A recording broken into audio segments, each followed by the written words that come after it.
সকল ব্যবসায়ী আমরা সার্বিক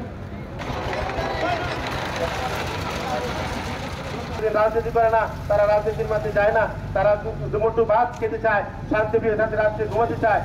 সন্ত্রাসী বাহিনীকে গ্রেফতার করেছে, বাসী যারা আছে তাদেরকেও আমরা চাই দ্রুত আইনের আওতায় এনে তাদের সঠিক বিচার করার জন্য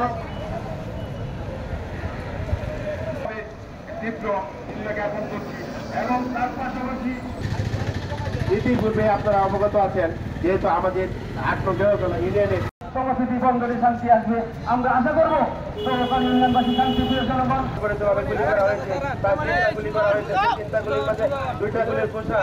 আজকে এই মিডিয়ার মাধ্যমে দেশবাসীকে জানাতে চাই জননেত্রী শেখ হাসিনা সরকার দিন দিন অত্যন্ত পরিশ্রমের মাধ্যমে এই রাষ্ট্রকে সুন্দরভাবে পরিচালনা করার জন্য পরিশ্রম করে যাচ্ছে। সেই পরিশ্রমকে নস্যাৎ করার জন্য কৃষক চক্র মহল এই গৌরী উপজেলা এবং দেওয়ালা ইউনিয়নে বারবার বর্বরিতা এই হামলা চালিয়ে মানুষকে আহত করছে এবং কখন জানি কার মায়ের গোল কালি হয়ে যায় ঠিক নাই, সেই বিদায় আজকে মা বোনেরাও কিন্তু রাস্তায় উঠেছে।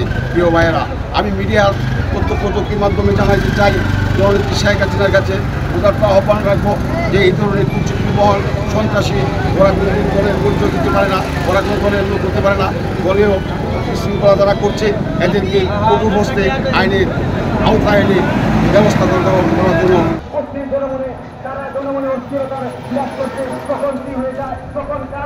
আমরা ইউনিয়নবাসী যেন সুখে শান্তিতে বসবাস করতে পারি সেই কামনা করছি। আমার সকল আমি উদাত্ত আহ্বান রাখবো আরো যারা আসামি আছে তাদেরকে দ্রুত আইনের আওতায়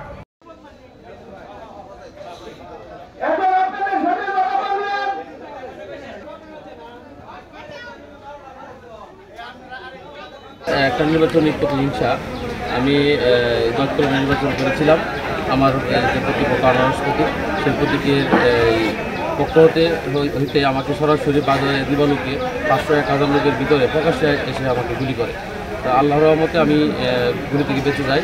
একটা দোকানের ভিতরে ঢোকার পরে সেই দোকানে প্রচুর পরিমাণে কোপাকুপি করে কুপিয়ে আমাকে বের করার জন্য চেষ্টা করে। আমি পিছন দিয়ে বের হয়ে যাই, বের হয়ে একজনের পাশে অবস্থান নেই। তখন আমাকে আর খুঁজে পায় নাই, তারা দোকানপাট কুপিয়ে ভাঙচুর করে চলে যায়। আর আমার শরীরে 3টা গুলি করেছিল, এর মধ্যে একটাও লাগে নাই, আর উপরে 5 গুলি করেছি 10 থেকে 15টা। এখন আসলে আমি এখন বাড়ি থেকে বের হতে পারছি না। আমার যে প্রতিপক্ষ ছিল নির্বাচনী প্রতিপক্ষ শহীদুল হক সরকার, সে আমাকে প্রকাশ্যে দিবালোকে গুলি করার তার হুকুমে হয়েছে। সে আমাকে পেলে মেরে ফেলবে এই হুমকি দিচ্ছে বারবার। আমি এটার জন্য বিচার চাই, যারা আমাকে আমার জানের ও আমার নিরাপত্তার জন্য আমি প্রশাসনের দৃষ্টি আকর্ষণ করছি যে আমি এখন পরিষদে যেতে পারছি না, আমি উপজেলা যেতে পারছি না, আমাকে বারবার হুমকি দিচ্ছে বেরোলে মেরে ফেলবে। আমার চাচাকেও মেরে ফেলবে, অলরেডি আমার চাচাকেও তারা খুঁজতেছে, আমার ভাইকে খুঁজতেছে। আসলে আমার ফ্যামিলি এখন নিরাপত্তাহীনে ভুগছি আমরা।